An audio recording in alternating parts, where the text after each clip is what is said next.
सूरज की तपिश से झुलसता हुआ दोपहर, दूर तक फैले आसमान में एक भी बादल नहीं, मानो आज धरती पर आग बरसने की कसम खाई हो। कमला जी के घर में पंखे पूरी ताकत से घूम रहे हैं, पर गर्मी का सितम कम नहीं हो रहा। पसीने से तरबतर कमला जी अपने गले का पल्लू बार बार हटाते हुए खिड़की से बाहर देख रही हैं। हे भगवान, मेरी रसोई में ये कैसा बवाल। आज तो जैसे सूरज ने कसम खा ली है। पसीना पोंछते हुए तो उमस में सांस लेना भी मुश्किल हो रहा है। रमेश जी अखबार पढ़ते पढ़ते उग रहे हैं। उनका चश्मा नाक से फिसल रहा है। पास ही एक छोटी सी मेज पर अधूरा पिया हुआ चाय का कप रखा है, जिसमें मक्खियां भिनभिना रही हैं। ये गर्मी भी ना कितनी आने लगी है आजकल। अरे हालत खराब हो गई है मेरी तो। अब ये मक्खियों को क्या दिक्कत है? अरे मक्खी हट जा, अरे हट जा, वरना दांत काट लूंगा। हट, ये तो मेरे चाय में गिर गई। कोई देख नहीं रहा, ऐसे ही पी जाता हूँ। एक काम करता हूँ, मक्खी को चूस के फेंक देता हूँ। ये हुई ना बात। अब पीऊंगा चाय। चाय का भी स्वाद नहीं रहा। इस मक्खी के कारण चाय ठंडी हो गई। एक तो गर्मी इतनी हो रही है, क्या ही बोलूं मैं। जीना दुश्वार हो चुका है। लेकिन ये सब आजकल के लौंडों की गलती है। जब देखो तब बाइक लेके रोड पे निकल जाते हैं। पॉल्यूशन पे पॉल्यूशन, क्या ही बोलूं। आप तो हर वक्त सोते रहते हैं। अरे अनिल, कहाँ मर गया तू? अनिल, जो अपने कमरे में मोबाइल पर गेम खेल रहा था, भागता हुआ आता है। उसके बाल बिखरे हुए हैं और चेहरे पर नींद के निशान है। माँ, क्या हुआ? आग लगी है क्या? आग तो तुम्हारी अकल में लगी है। जरा एसी तेज कर दो। कब से कह रही हूँ। आज तो पसीने पसीने में हो गया है सब कुछ। अनिल जल्दी से रिमोट उठाकर एसी के तापमान को कम करने की कोशिश करता है। कई बार बटन दबाने के बाद भी कोई प्रतिक्रिया नहीं होती। वो एसी के पास जाकर उसे हाथ से छूता है। ये तो गर्म हवा दे रहा है। ये तो बिल्कुल मर चुका है माँ। मैकेनिक को बुलाना पड़ेगा। भगवान, इस गर्मी में अब क्या ही होगा। इस घर में कोई काम ठीक से होता ही नहीं है। विकास, विकास, अरे ओ विकास, देखो तुम्हारी बीवी कहाँ है। कम से कम ठंडा पानी तो ला दे। विकास, जो बालकनी में फोन पर बात कर रहा था, जल्दी से अंदर आता है। उसके चेहरे पर परेशानी के भाव है। माँ, मुझे ना साफ सुनाई देता है। क्या हो गया? क्या हो गया माँ? क्या हो गया? इतना इतना चिल्ला क्यों रही हो? पड़ोसी सुन लेंगे माँ। सुन लेंगे तो सुनने दो, इससे मुझे क्या। इस एसी को देखो, ये एसी खराब हो गया है। और तुम्हारी बीवी कहाँ है? सुबह से दिखाई ही नहीं दी है मुझे। अरे कमला जी, अशांत हो जाइए, वरना रेस्ट इन पीस हो जाएंगी। अटैक वटैक आ जाएगा। अरे बच्ची है, थोड़ा समय दीजिए, सीख जाएगी। आए हुए 6 महीने हो गए, अभी तक एक ठीक से चाय भी बना के नहीं पिलाई है। आयला माँ, वो ना कुछ बना रही है किचन में। और मैंने जब पूछा तो कहा सरप्राइज है। मुझे नहीं पता क्या बना रही है, लेकिन कुछ ना ऐसा ही बना रही होगी। तभी रसोई से बर्तनों के खनकने की आवाज आती है और सभी उसी तरफ देखते हैं। आयला माँ, मुझे ना सुनाई दे रहा है, लगता है वो आ गई। दरवाजे पर थोड़ी सी आहट होती है। रीना हाथों में एक बड़ा सा आइस बॉक्स लिए मुस्कुराते हुए अंदर आती है। उसके माथे पर पसीने की बूंदें चमक रही हैं, लेकिन चेहरे पर अजीब सी खुशी है। उसके दुपट्टे पर कुछ पानी के धब्बे हैं और हाथों पर हल्के जले के निशान, जिन्हें वो छुपाने की कोशिश कर रही है। नमस्ते सासू माँ। अरे बाप रे, कितनी गर्मी है ना। हमारे गांव में तो ऐसा कभी नहीं होता था। वहाँ तो इस मौसम में भी ठंडक रहती थी। हाँ हाँ, तुम्हारा गांव तो स्वर्ग ही होगा ना। हर बात में अपने गांव की तारीफ शुरू कर देती हैं। अब पता नहीं क्या ही ड्रामा है ये। कुछ नहीं सासू माँ, बस थोड़ा सा प्यार डाल दीजिए, सब ठीक हो जाएगा। आप सबके लिए एक छोटा सा तोहफा है। क्या है भाभी इसमें? जल्दी बताओ ना। आयला, कहाँ थी तुम? माँ को ना तुम सुबह से ना दिखाई नहीं थी। वो कितनी परेशान हो गई थी, पता है तुम्हें? मैंने तो सुबह ही बता दिया था कि मैं कुछ खास बना रही हूँ। आपने माँ जी को नहीं बताया? विकास शर्मिंदगी से सर झुका लेता है। रमेश जी अखबार उठाकर खड़े हो जाते हैं और आइस बॉक्स की ओर उत्सुकता से देखते हैं। अरे खोलो खोलो, देखे हम भी जरा क्या है इसके अंदर। कमला अभी भी शंकित नजरों से रीना को देख रही है। उसके चेहरे पर अविश्वास और कौतूहल का मिला जुला भाव है। पता नहीं क्या ही बनाया होगा। पिछली बार तो आम का शरबत बनाया था, याद है ना? कितना गंदा बना था। कहीं वही हाल ना कर दे दोबारा से। रीना कमला की बात सुनकर थोड़ा दुखी हो जाती है, लेकिन अपनी मुस्कान बरकरार रखती है। वो धीरे से आइस बॉक्स को टेबल पर रखती है। सभी उत्सुकता से रीना की ओर देखते हैं। कमला के चेहरे पर शक, रमेश जी की आंखों में कौतूहल, विकास के चेहरे पर चिंता और अनिल के चेहरे पर शरारत भरी मुस्कान है।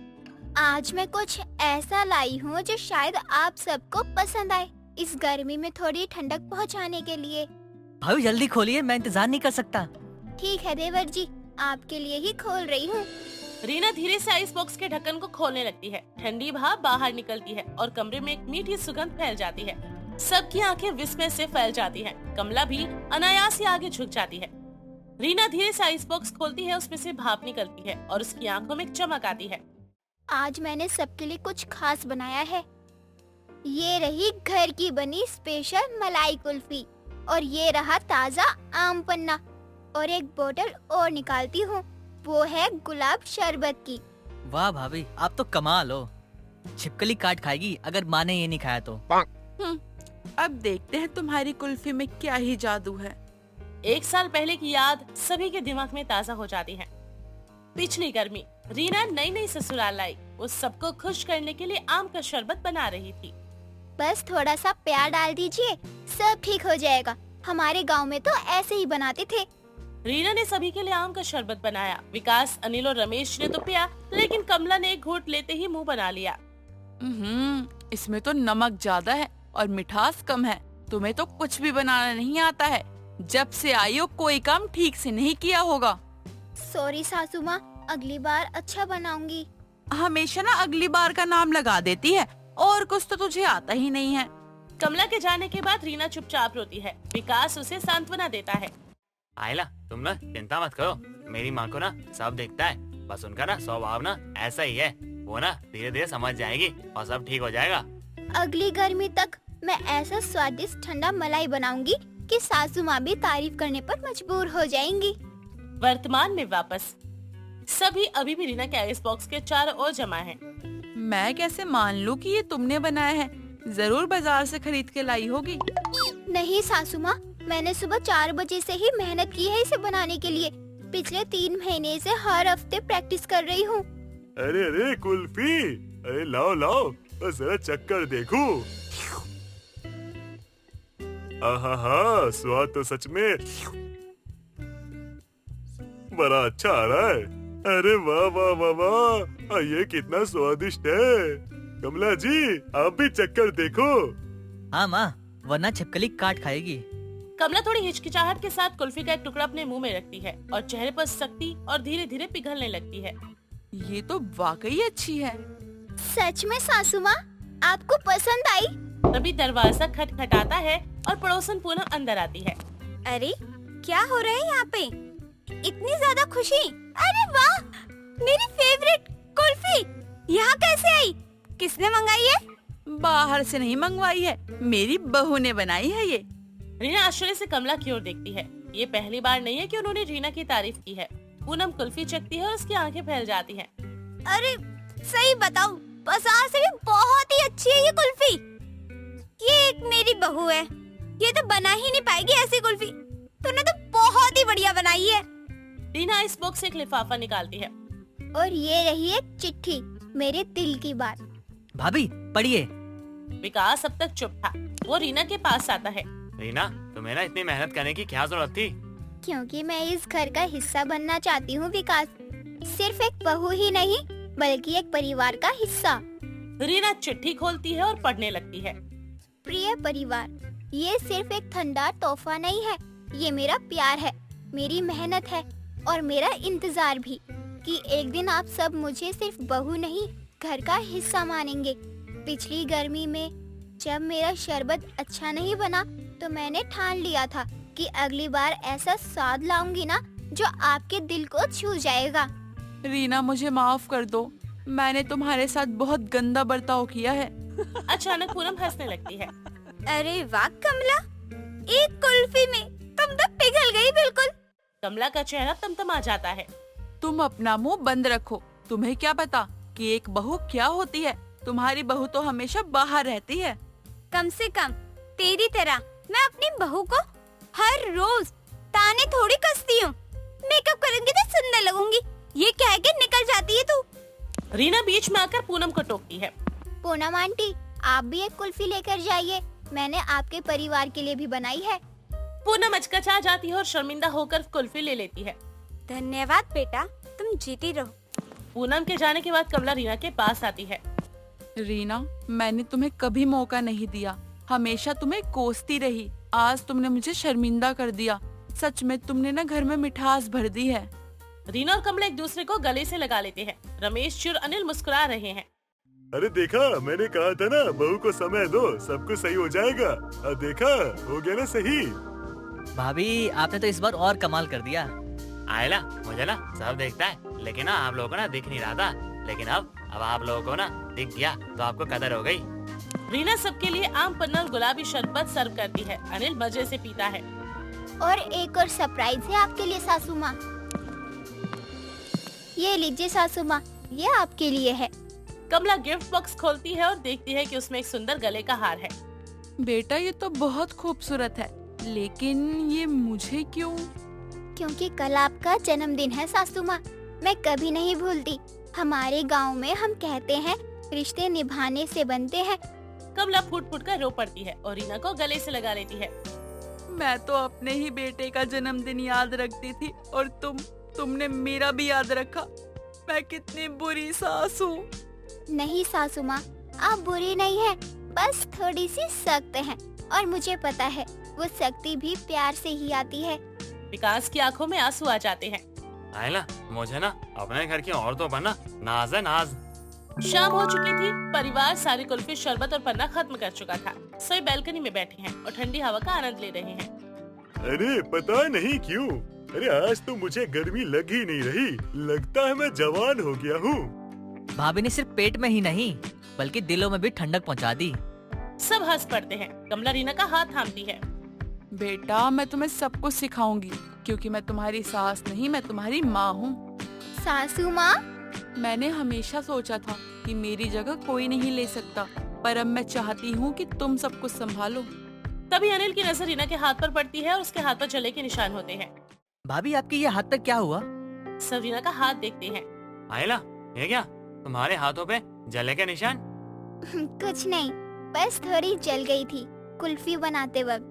हम यहाँ पे चुपचाप खाते रहे और तुम हमेशा चुपचाप काम करती रही, पर अब ऐसा नहीं होगा। अब से हम दोनों साथ मिलके काम करेंगे। रीना मुस्कुराते हुए कमला की ओर देखती है। विकास गर्व से अपनी पत्नी की ओर देखता है। अरे आज से ना हमारे घर में ना कोई भी एक दूसरे को छोटा या बड़ा नहीं कहेगा, सब एक दूसरे के बराबर है। अचानक से रीना की आंखें विस्फारित हो जाती हैं। अरे हाँ, मैं तो सबसे अहम बात भूल ही गई। अब उत्सुकता से सभी रीना की ओर देखते हैं। रीना विकास के कान में कुछ बताती है। विकास की आंखें खुशी से चमक जाती है। माँ, पापा, पापा देखो, देखो क्या हो गया। अरे क्या हो गया, देखो। माँ, पापा, हम ना माँ पापा बनने वाले हैं। सबके चेहरे पर खुशी आती है और कमला रीना को फिर से गले लगा लेती है। बेटा, ये तो बहुत खुशी की बात है। अब तो नया मेहमान घर में आएगा। मिठाई बांटो, खुशियाँ बांटो। सभी हंसने लगते हैं और रीना अपना हाथ पेट पर रखती है और मुस्कुराती है। इस घर में अब सिर्फ मिठास होगी, हमेशा के लिए। परिवार एक दूसरे को गले लगाता है जैसे कि एक नई शुरुआत हो। रामू एक छोटे से गांव में अपनी बीवी मालती और अपने लड़के अनुज के साथ रहता था। रामू अपने घर को चलाने के लिए एक लाला के यहाँ मजदूरी किया करता था और जैसे तैसे करके अपना घर चलाता था। लेकिन रामू इस बात को अच्छे से समझता था कि बच्चों के जीवन में पढ़ाई का क्या महत्व है, इसलिए वो अपने लड़के को गांव के काफी दूर एक सरकारी स्कूल में पढ़ाया करता था। एक दिन अनुज स्कूल से घर वापस आता है और रामू मालती से बोलता है, माँ, पिताजी, मुझे स्कूल नहीं जाना। एक तो गांव के बाहर है स्कूल, ऊपर से वहाँ सभी के पास किताबें होती हैं, बस मेरे पास ही नहीं होती। आज तो मास्टर जी ने मुझे क्लास से बाहर भी निकाल दिया था। बेटे, ऐसे नहीं बोलते कि स्कूल नहीं जाना। अरे आगे चलकर बड़ा आदमी कैसे बनेगा? पढ़ाई तो सभी बच्चों को करनी चाहिए ना। हाँ, तुम्हारे पिताजी सही बोल रहे हैं और छोटी छोटी बातों पर ऐसे दिल दुखाना नहीं चाहिए। हाँ, आपको क्या पता मैं कैसे जाता हूँ। वहाँ सभी बच्चे अपनी किताबों में से पढ़ाई करते हैं, लेकिन बस मेरे पास ही नहीं होती किताबें। मैं दूसरे बच्चों में से देख देख कर पढ़ाई करता हूँ। अरे मुझे किताब तो दिला दो, बिना किताब के मैं पढ़ाई कैसे करूंगा? बेटा मैंने लाला जी से बोल दिया है, मुझे जैसे ही पैसे मिलते हैं मैं तुम्हारी किताबें ले आऊंगा, लेकिन तुम स्कूल जाने के लिए कभी मना नहीं करोगे। ठीक है पिताजी। बेटा तू खूब मन लगाकर पढ़ाई कर और अपने माँ बाप का नाम रोशन कर। तुमको नहीं पता तुम्हारे पिताजी कितनी मेहनत करते हैं तुम्हें पढ़ाने के लिए। अरे माँ लेकिन ये बताओ मन लगाकर कैसे पढ़ाई करूंगा, मेरे पास किताब ही नहीं है। बेटा जिसे लगन होती है ना वो कोशिश करता है, ऐसे बहाने नहीं बनाता। और मैं बोल रहा हूँ ना, मैं कोशिश करूंगा कि तेरी किताबें जल्द से जल्द ला सकूं। ठीक है पिताजी। हाँ, क्योंकि हमारे समय पर हमें वो सुविधाएं नहीं मिल पाई थी, लेकिन हमसे जितना हो सकता है हम तुम्हारे लिए उतना करेंगे, क्योंकि पढ़ाई करने से व्यक्ति अपने जीवन में कामयाब होने की पहली सीढ़ी को चढ़ता है। हाँ माँ आप सही बोल रहे हैं, अगर अभी से मेहनत करूंगा, पढ़ाई करूंगा तभी तो आगे कुछ बन पाऊंगा। रामू और मालती दोनों अनुज को समझाते हैं और अनुज को भी दोनों की बात समझ आती है और अनुज भी पढ़ाई को हल्के में ना लेकर बहुत मन लगाकर पढ़ाई करता है और आगे कुछ बनने के लिए तैयारी करता है। लेकिन उसे गरीबी की बहुत मार पड़ती है, पढ़ाई के लिए कुछ भी चाहिए होता है तो अनुज और उसके परिवार की गरीबी की वजह से वो ले नहीं पाता है।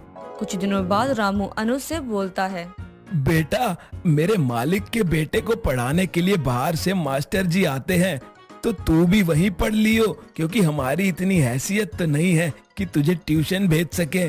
कोई बात नहीं पिताजी, मैं वहीं जाकर पढ़ लूंगा, लेकिन अगर वो मुझे वहाँ बैठने नहीं देंगे तब? अब वहाँ जाएगा तो थोड़ा बहुत वो जो काम बोले वो कर लियो, क्योंकि वो बड़े लोग हैं और हम गरीब लोग तो उन लोगों की मजदूरी करके ही अपना घर चलाते हैं। ठीक है पिताजी, मैं अभी पढ़ाई कर रहा हूँ, जब जाना हो तो बता देना। रामू अनुज को लेकर लाला के यहाँ चला जाता है और वहाँ उसके बेटे को पढ़ाने के लिए जब मास्टर जी आते हैं तो वहीं पर अनुज भी बैठ जाता है। तो लाला का लड़का अखिल बोलता है, ए तू यहाँ क्या कर रहा है? जा अपने पापा के पास जाके काम कर, मास्टर जी मुझे पढ़ाने आए हैं, तुझे तो पता भी नहीं होगा पढ़ाई क्या होती है। साहब मैं यही शांति से बैठा रहूंगा, आप पढ़ाई करो, मैं भी थोड़ा बहुत सुन लूंगा, और वैसे भी पिताजी अभी काम से बाहर गए हैं तो मैं यहीं बैठ जाता हूँ ना। नहीं तू नहीं बैठ सकता यहाँ पर, तू क्या करेगा यहाँ पे बैठकर? चल जा यहाँ से, पढ़ने दे मुझे। मैं कोई आवाज नहीं करूंगा, आप मना मत करो, मैं बस यहीं दूर से ही सब सुन लूंगा। चल ठीक है, इतना बोल रहा है तो तू बैठ जा, कोई काम होगा तो मैं क्यों बाहर जाऊँ तुझे बुलाने, यहीं से बोल दूंगा। ठीक है, आपको कोई भी काम हो तो मुझे बता देना, मैं कर दूंगा, लेकिन मुझे यहाँ से जाने को मत बोलना। अनुज अब अखिल के पास बैठकर ही पढ़ाई करने लगा था। धीरे धीरे ऐसे पढ़ाई करके लोगों से किताब मांगकर अनुज का स्कूल तो पूरा हो गया, लेकिन अब आगे की पढ़ाई के लिए तो पैसे चाहिए ही थे। तो अनुज अपनी माँ से बोलता है, माँ मुझे आगे की पढ़ाई के लिए तो किताबें कॉपी चाहिए होंगी ना, और पढ़ाई करने के लिए ट्यूशन भी लगवानी पड़ेगी। बेटा समय तो गुजर रहा है, लेकिन हमारे हालात वही के वही हैं। माँ क्यों ना हम एक स्मार्टफोन ले ले, मैं अपनी सारी क्लास उसी में से ले लिया करूँगा, ट्यूशन के पैसे भी बच जाएंगे। लेकिन फोन के लिए भी तो पैसे होने चाहिए ना, और इतने पैसे कहाँ हैं हमारे पास। माँ मुझे अब आगे और पढ़ना है, मैं ऐसे नहीं रह सकता हूँ, आगे कुछ बनने के लिए मुझे मेहनत तो अभी से करनी होगी।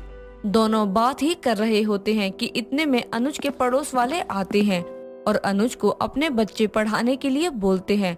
अब अनुज भी जैसे तैसे करके अपना खर्चा निकाल ही लिया करता था। थोड़े बहुत पैसे जमा करके अनुज ने एक स्मार्टफोन ले लिया और उससे ही सरकारी नौकरी की तैयारी करने लगा।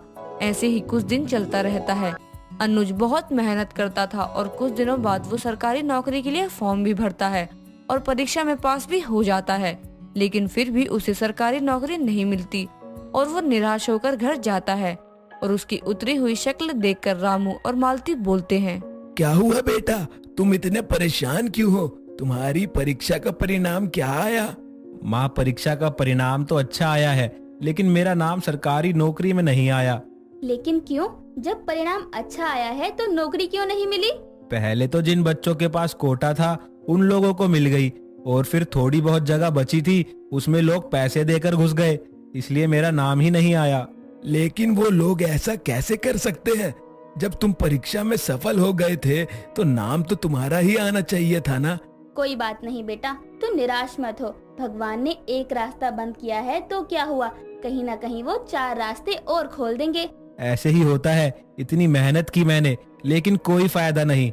जब सरकारी नौकरी देने की बारी आई तो वो किसी और को ही मिल गई। बेटा कोई बात नहीं, तुझे नहीं मिली तो वो तेरे लिए थी ही नहीं। तू और कोशिश कर, कुछ न कुछ जरूर हो जाएगा। नहीं माँ, मेरा जब नाम आ गया था तो मुझे ही मिलनी चाहिए थी ना।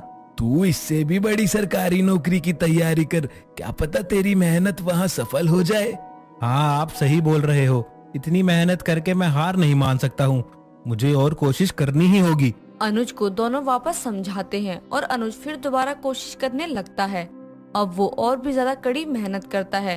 अनुज पूरे साल तक परीक्षा के लिए तैयारी करता है और परीक्षा के लिए वो छोटे बच्चों को ट्यूशन भी पढ़ाने लगता है और अपना खर्चा भी खुद ही निकालता है। काफी समय तक वो लगातार मेहनत ही करता रहता है। कुछ समय बाद वो वापस परीक्षा के लिए कोशिश करता है और इस बार परीक्षा में सबसे ज्यादा अंक प्राप्त करके वो सरकारी अफसर बन जाता है। और बनने के बाद वो अपने माँ बाप के पास जाता है और उन्हें बताता है, माँ, पिताजी, मुझसे ज्यादा आप लोगों की मेहनत सफल हो गई।